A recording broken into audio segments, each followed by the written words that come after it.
मेरे आसपास ये वृक्ष, ये पौधे, ये पुष्प देख रहे हैं आप? है ना सुंदर? क्योंकि आपने इन्हें देखा है। इसी प्रकार जब प्रेम की बात आती है, लोग किसी का मुख स्मरण कर लेते हैं।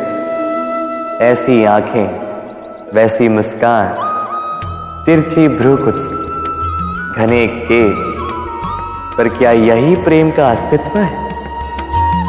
नहीं, ये उस शरीर का अस्तित्व है जिसे हमारी आंखों ने देखा और हमने स्वीकार कर लिया। परंतु प्रेम भिन्न है। प्रेम उस वायु की भांति है जो हमें दिखाई नहीं देता, किंतु वही हमें जीवन देता है। संसार किसी स्त्री को कुरूप कह सकता है, क्योंकि वो उसे अपनी तन की आंखों से देखता है, परंतु संतान उसी माता को संसार में सबसे सुंदर समझती है, क्योंकि वो भाव से जुड़े। तन की आंखों से देखोगे तो वैसे भी पहचान नहीं पाओगे जैसे राधा मुझे पहचान नहीं पाई। इसलिए यदि प्रेम को समझना है तो मन की आंखें खोलो और प्रेम से कहो, राधे राधे। संसार में सबसे बड़ा, सबसे महान जीव कौन सा है? अब आप में से कुछ कहेंगे मनुष्य, कोई कहेगा सिंह, कोई कहेगा हाथी, किंतु नहीं, संसार में सबसे महान जीव है वृक्ष।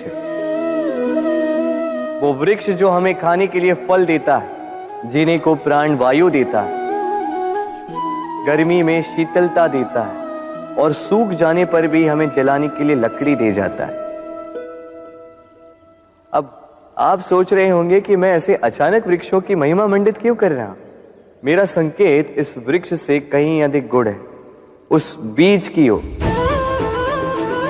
जो ना आपको फल देता है, ना छाया, ना ही लकड़ी, बस धरती के अंदर और नमी से लड़ता हूं।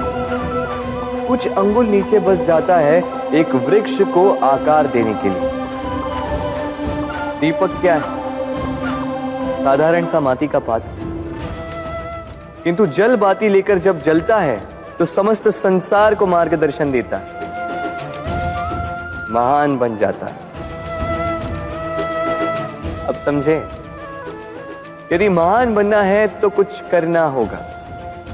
कोई अंतर नहीं पड़ता कि आप छोटे हैं या बड़े, कुछ करेंगे तो कुछ बनेंगे।